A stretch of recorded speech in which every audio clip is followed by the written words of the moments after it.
여러분들 어려웠죠? 그죠? 이번에는 조금 더 쉽게 두 번째 시간, 3주차 두 번째 시간을 시작하겠습니다. 이제 우리 이 강의의 핵심 주제가 여기서 나타날 겁니다. 미국이 아시아를 어떻게 경영했는가, 특히 일본과 중국을 어떻게 경영했는가를 살펴보도록 하죠. 우선 그냥 한 게 아니에요. 미국에는 아시아를 경영하고 다른 나라를 지배하는 이유가 있습니다. 첫째, 요 네 가지 이론이 있어요. 첫째, 명백한 운명입니다. 여러분들 자료에 보면은 맨 위에 있는 그 사람 있죠. 요 사람이 누구냐? 존 슬리반이라는 기자입니다. Manifesto Destiny라는 사설을 써요. 신이 마련해준 이 대륙을 확장하는 것이 우리의 명백한 운명이다. 대륙을 넘어 태평양을 넘어 그 이상 세계로 우리 위대한 미국은 발전해 가야 된다 라고 신문 사설에서 주장하죠. 그 이후에 태평양 이제 조금 이따 이야기하겠지만은 페리 제독이 일본을 개항시키고 또 멕시코 전쟁을 통해서 신대륙 아메리카 대륙을 완전히 독점하는 그런 상태가 됩니다. 두 번째는 프론티어 이론입니다. 그 밑에 중간에 있는 그림이죠. 이 사람 이름이 누구냐면은 프레드릭 잭슨 터너라는 사람입니다.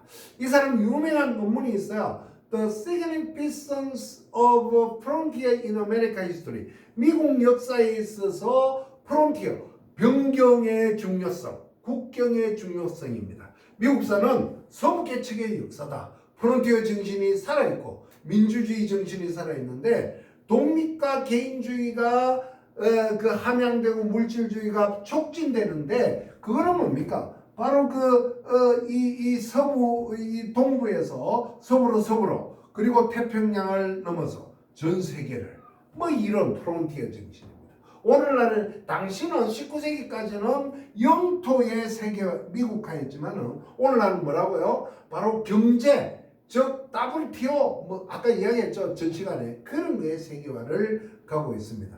자, 세 번째는 소셜 다이니즘입니다. 즉 사회적 진화론이라는 거죠.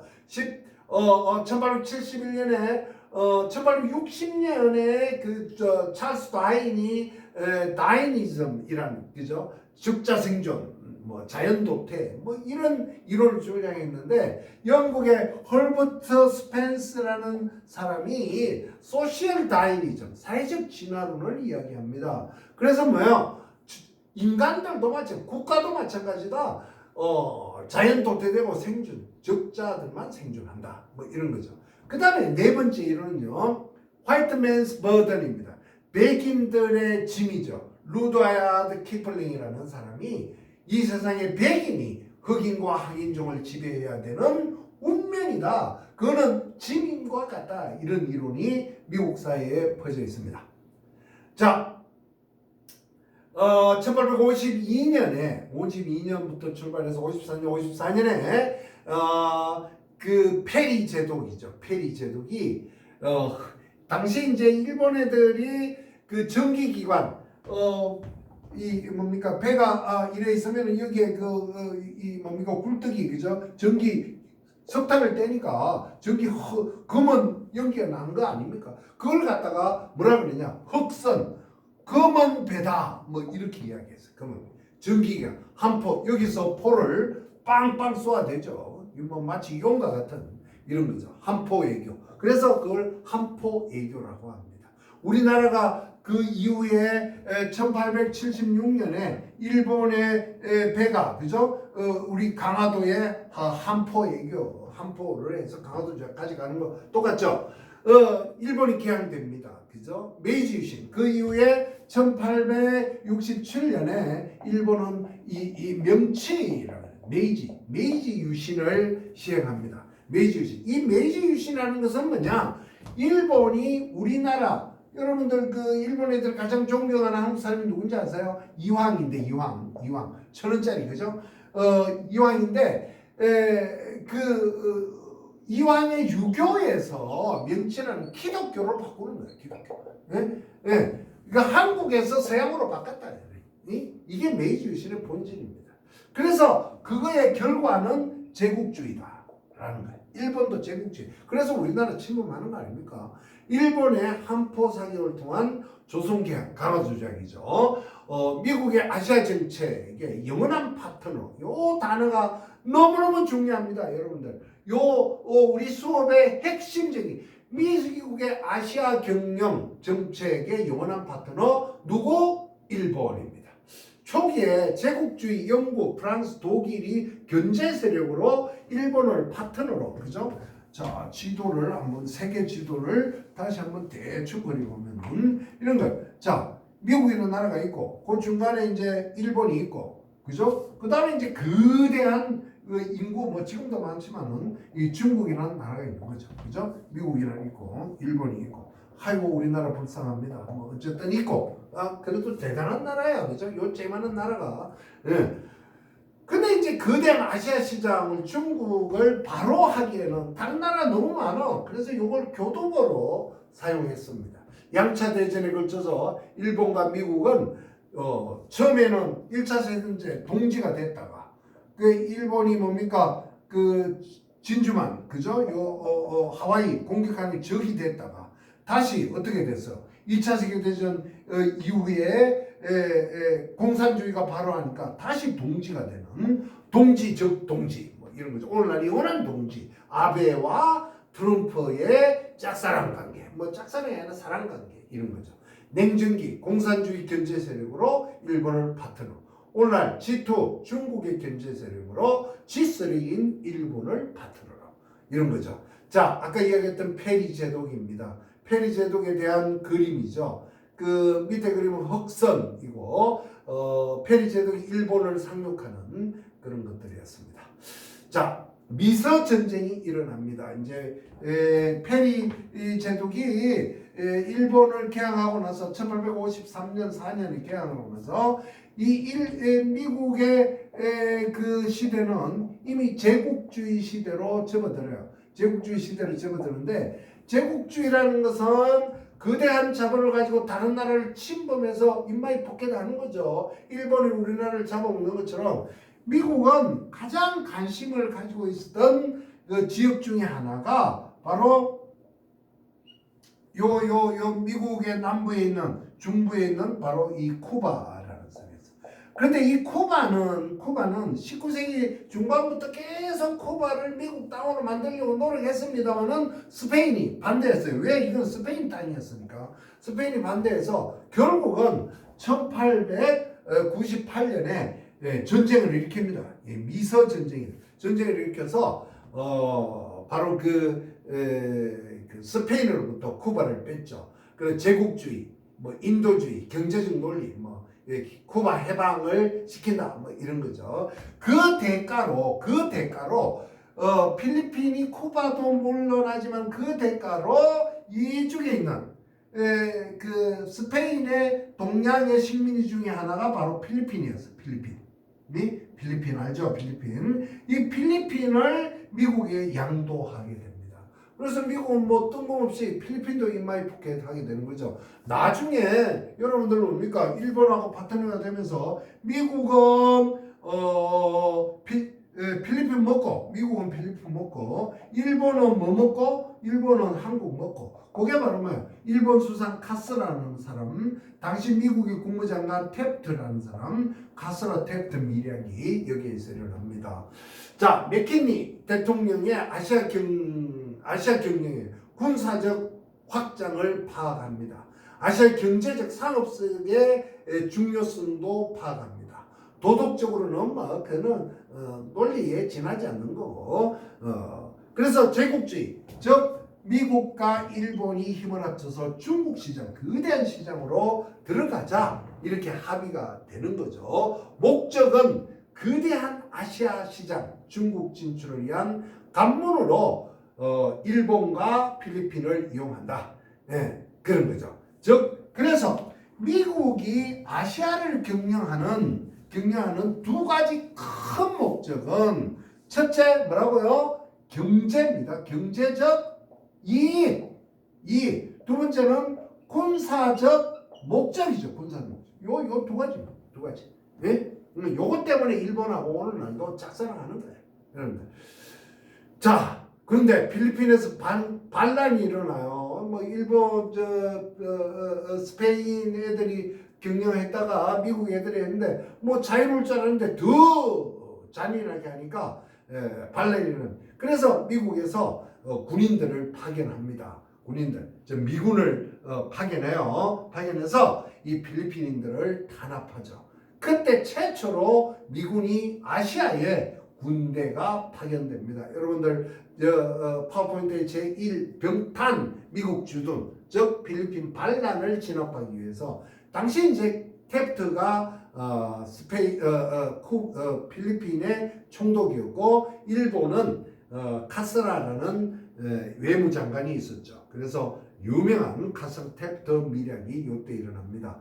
자, 제국주의 경쟁지 중국을 어떻게 해서라도 영국, 프랑스, 독일, 러시아, 이탈리아 등등의 새로운 세력으로 들어가야 되겠다. 그래서 일본을 이용합니다. 그래서 미국은 이런 거예요.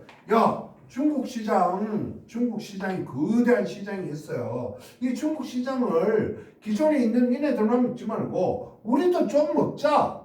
그러면 이 시장을 니네들 딱 갈라서 하는 것보다 자유롭게 하자. 그게 미국의 정책입니다.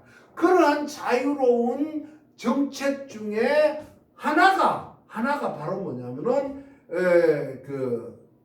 미국의 문호 개방 정책, 또 뭡니까 나중에 윌슨의 민족 자결주의 그런 거에서 나오는 거예요.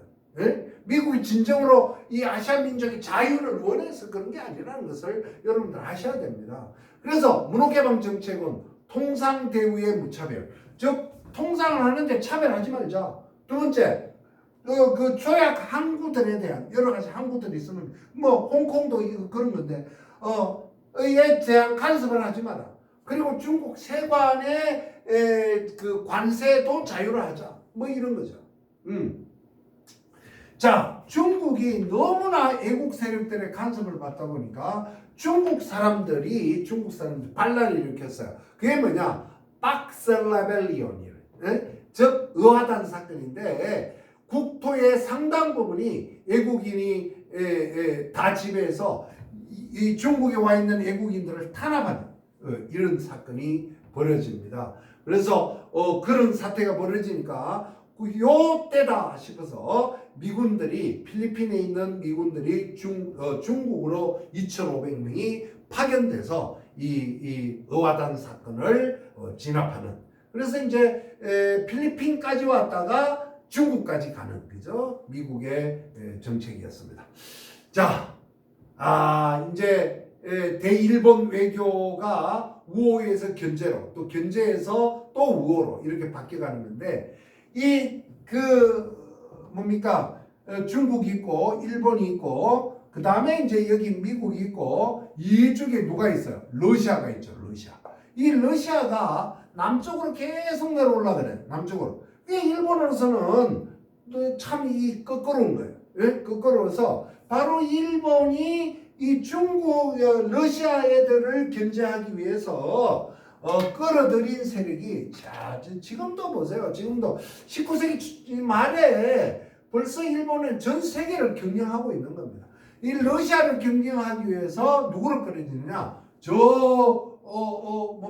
북해에 있는 영국이라는 나라를 끌어들입니다. 영국과 일본이 영일동맹을 맺어요. 영일동맹.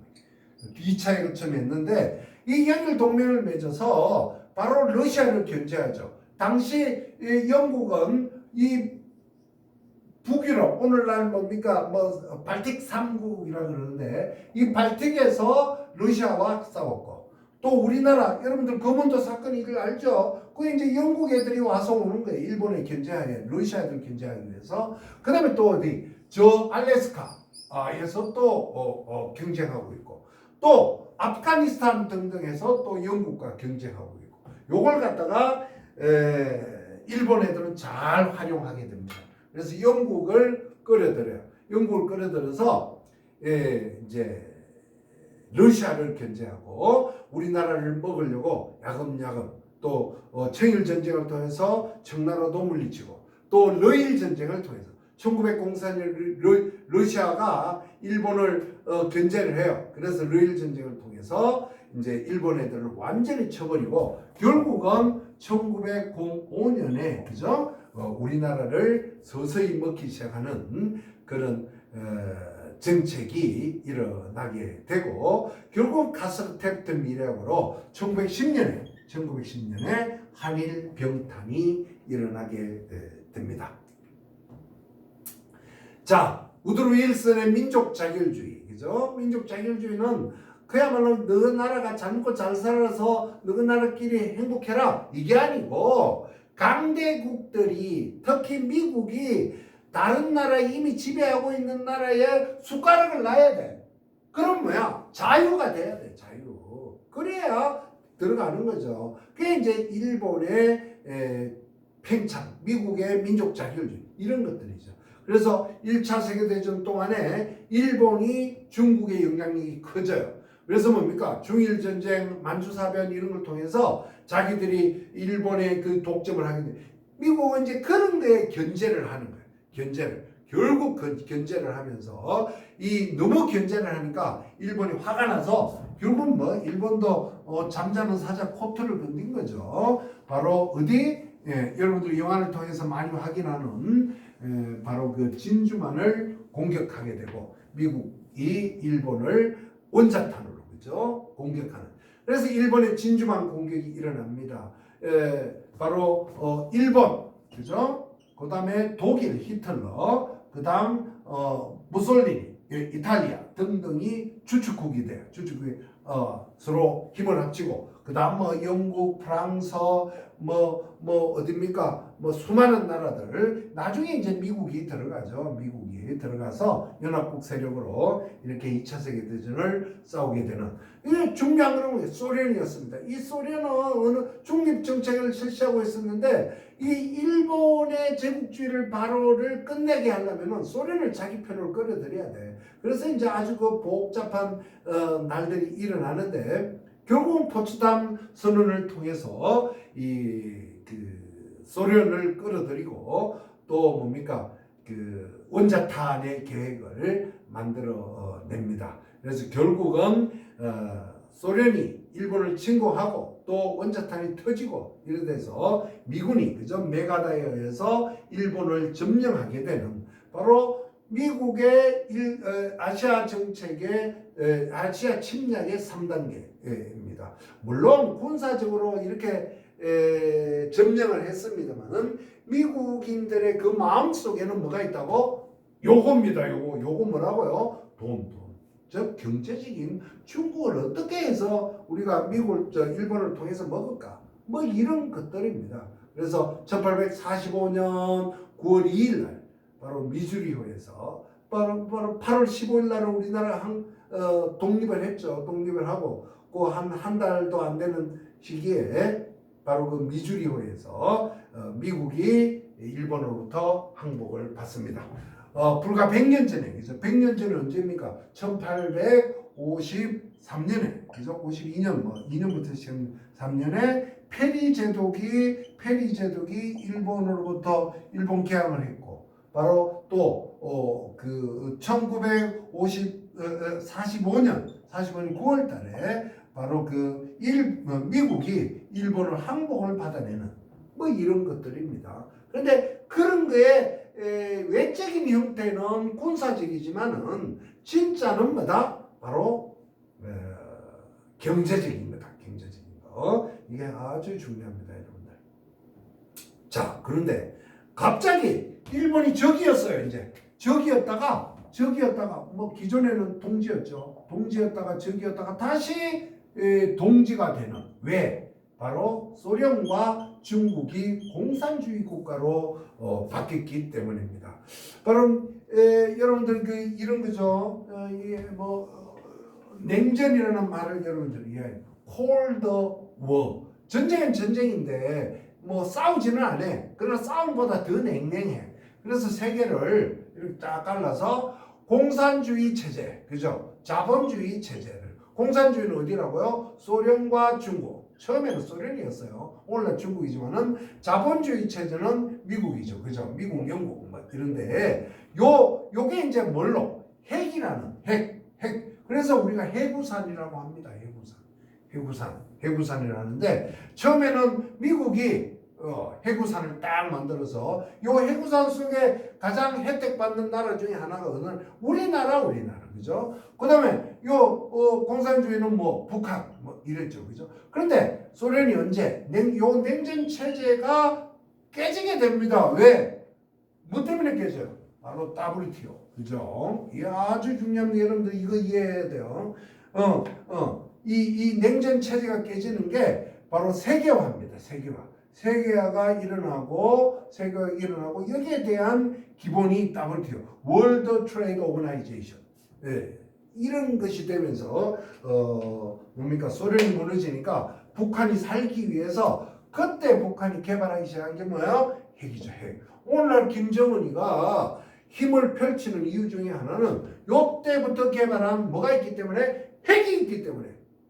아유, 트럼프가요, 지 말 맞다나 옛날에 사이 안 좋을 때 그 땅 딸보, 그 김정은이 뭘 좋아하겠어요? 근데, 마이 프렌드 김정은 그러잖아요. 그 뭐 때문에? 핵이 무서워서. 참, 그 기가 찬 일이죠. 네, 뭐 어쨌든 그랬습니다. 어쨌든 한국전쟁으로 중국과 소련을 견제할 일본을 새로운 군사 파트너로 받아들이죠. 물론 그 외에는 뭐가 있다고요? 경제적 이유도 존재한다라는 거 중요합니다. 자, 한국전쟁이 일어났어요. 한국전쟁. 이 한국전쟁으로 가장 혜택을 본 나라가 어디라고요? 바로 맞습니다. 바로 일본입니다. 그죠? 일본. 우리나라 여러분들 용산의 역사, 서울 용산 알죠? 용산을 알라 그러면은 한국의 역사 알면은 한국의 역사가 보입니다. 원래 용산기지 지금은 뭐 평택으로 다 옮겼다 그래요. 용산기지는 누가 있어요? 이 중국, 즉 청나라 애들의 그 군사기지였어요. 요게 이제 청나라가 1884년인가 1882년에 청일전쟁으로 이 일본이 이겨요. 그러니까 청나라 물러가고 그 용산 기지를 누가? 일본 헌병 애들, 그죠? 일본 애들이 지배했어요. 일제 애들이. 그러다 일제가 이 원자탄 맞고 일본이 넘어간 이건 누구? 미군에게 넘어온 거예요. 미군에게. 뭐 이런 운명이죠. 그래서 이제 한국 시민으로 돌아왔는데 뭐 어쨌든 그런 겁니다. 자, 오늘날 미국이 제 4번째 아시아의 군대를 진출한 게 미군 중심의 유엔군 15만이 남북전쟁 이래 6.25 이후에 우리나라에 남아 있습니다. 그 다음에 이제 그래서 미국의 일본 파트너는 바로 대아시아 경영에 있어서 아주 절실을 한 거죠. 미군이 진출해 있고 이런 겁니다. 자, 그런데 6.25 이후에 베트남 전쟁이 또 일어나요. 베트남 전쟁. 즉 중국이 베트남으로 또 러시아가 당시는 소련이죠. 베트남으로. 그런데 당시 베트남은 어느 나라를 지배했느냐면은 프랑스가 지배했어요. 인도차이나 반도였죠. 베트남, 라오스, 캄보디아, 그죠? 삼국인데 그 식민지로 가지고 있다가 일본이 패망 후에 프랑스와 베트남의 민족주의가 일어납니다. 여러분들 호치민이 이때 활동한 사람인데 북부 베트남의 호치민시 유명하죠. 그 호치민 민족주의자를 이름을 빌려서 하게 됩니다. 그래서 이런 그 베트남 전쟁이 일어나는데 그 왜 미국이 베트남 전쟁이 그토록 공을 들였느냐. 이 케네디부터 어쩔 수 없이 개입하게 되는데 그거는 뭐냐. 한국 전쟁이 어정쩡한 승리로 끝난 거예요. 그 끝난 거에 대한 어떤 보복성의 전쟁이 필요했던 겁니다. 이거 완전히 이겨야지. 결국 어떻게 됐어요? 실패했죠. 물론 베트남 민족주의와 미국의 프론트의 모험 정신이 부닥칩니다. 그러나 어떻게 됐어요? 실패하죠. 자, 미군의 개입, 존슨과 닉슨의 모험주의 결국 실패합니다. 그죠? 실패하는데 당시 이제 베트남도 공산화되고 또 어딥니까? 그 옆에 있는 캄보디아도 공산화되죠. 이 캄보디아 바로 그 크메르 루즈라고 하는데 여러분 크메르 루즈라는 것은 크메르 공산당이라는 뜻입니다. 자, 일본의 아시아 시장 독점을 통한 경제적 이득을 독식하는 것에 대해서 미국이 그냥 봐줄 수가 없었던 거죠. 자, 그런데 1970년에 와서 미국은 세 가지 위기에 도달합니다. 베트남 전쟁이 패배했죠. 뉴딜 자유주의가 너무 경제를 확대해서 경제에 혼란을 가져옵니다. 그 다음에 알다시피 닉슨의 워터게이트, 그죠? 닉슨 대통령이 국민을 상대로 거짓말을 했어요. 그게 이제 참 중요한 겁니다. 자, 그런 것들을 딛고 레이건이라는 사람이 1980년에 등장합니다. 미국의 경제 회복. 이 미국을 힘들게 했던 것은 바로 냉전이다. 냉전을 깨트려야 되겠다라고 해서 두 가지 정책을 목표를 삼습니다. 경제적으로는 뭡니까? 여러분들 레이고노믹스라는 거 알죠? REAGONOMICS 즉 레이건 더하기 경제학. 이거는 뭡니까? 공급 측면의 경제학이에요. 공급 측면. 스플라이 사이드라는 거예요. 스플라이 사이드. 지금까지 수요, 디맨드 사이드입니다. 즉 물건을 쓰는 사람에게 목적이 있었는데 지금 뭐 생산하는 사람에게 목적이 있다. 그래서 뭐요? 니네들끼리 잘 싸워서 좋은 거 살아남아라라는 게 이게 바로 뭐라고? 세계화의 출발입니다. 세계화의 출발이죠. 레이건 이후에 누구? 나중에 클린턴은 이것을 전산화했던 거죠. 자, 그 다음에 요거는 경제 정책이고 두 번째는 냉전 종식에 있어서 했던 게 스타워즈예요. 스타워즈.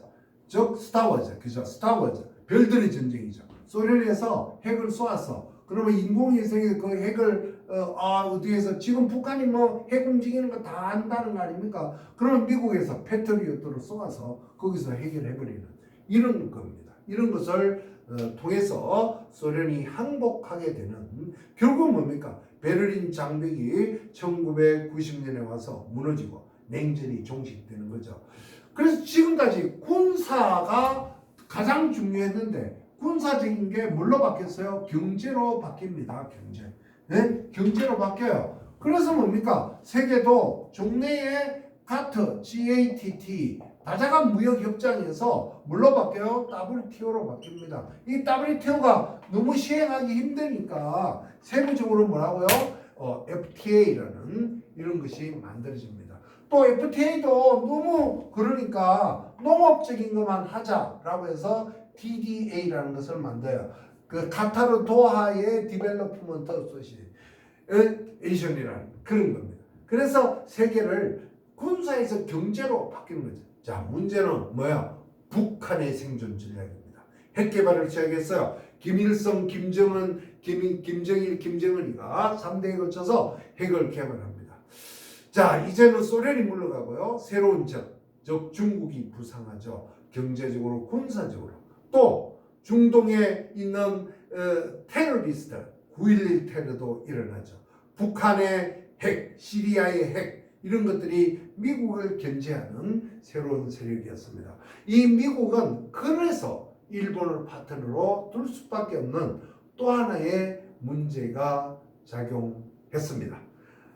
자, 그러는 동안 일본은 그죠? 아시아의 거대 시장을 혼자 독점하는 이런 상태까지 오게 돼요. 그래서 여러분들 어디입니까? 베트남이나 또 캄보디아나 태국이나 이런 데 가보세요. 자동차의 90%는 다 일본 차입니다. 그리고 도로도 다 누가 다리나 이런 거 다 누가 해줬어요? 일본 애들이 해줬어요. 우리는 뭐야? 그 뒷골목에 돌아다니는 트럭, 뭐 중고차 이런 거 우리나라 겁니다. 자, 일본한테 그런 점에는 많이 배워야 돼요. 건설이나 자동차나 가전제품 이런 것들이 그 일본이 아시아를 잡아먹는 그런 겁니다. 자, 아주 독특한 슈퍼맨들이 나타났어요. 바로 일본의 아베, 그리고 미국의 트럼프, 그 다음에 러시아의 또 푸틴, 또 뭡니까? 우리는 아니지. 뭐 어쨌든 김정은, 그죠? 이런 편바구니 속에서 각자의 나라의 이득을 주장합니다. 참 우리나라는 많은 점에서 힘든 그런 상황 속에 있습니다. 이런 것들은 오늘날의 우리의 현실이 100년 전과 아주 동일하다라는 상황에 있습니다. 미국의 아시아 경영은 가장 기본적인 목적은 경제적 이득이고, 그 다음에 경제적 이득을 위해서 끊임없이 일본을 파트너로 채택하고 있고, 그리고 미국의 퍼스트, 아메리카 퍼스트를 외치지만은 트럼프의 그 정신 속에는 머니 퍼스트, 돈이 최고야 라고 이야기하고 있는 것이 오늘날의 현실입니다. 우리가 과연 그런 그 수많은 강대국들 속에서 한국이라는 나라가 어떤 입장을 취해야 될까요? 외교는요, 선생님이 한 그 역사를 공부한 20대부터 공부했는데 한 40년 동안 역사를 공부해 보니까 외교란 말을 정해서는 안 됩니다. 그럴 수도 있습니다. 이렇게 대답해야 돼요. 그리고 싱긋이 웃어야 돼요. 그래요? 이렇게. 여러분들, 외교는 그래야 됩니다. 내가 누구 편이야? 나 중국 편이야? 나 김정은이 편이야? 나 일본 편이야? 이거 일본 니네들하고 원수야? 이래서는 외교는 빵점입니다, 여러분들. 네. 자, 그 파워포인트 자료에 올려놓은 그 http 그 주소를 많은 참고하시고, 여러분들 이 3주에 대한 우리 수업은 여기까지만 하겠습니다. 감사합니다. 많은 그 질문은 질문지에 LMS에 올려놓으면 성실하게 대답해 드리겠습니다. 감사합니다.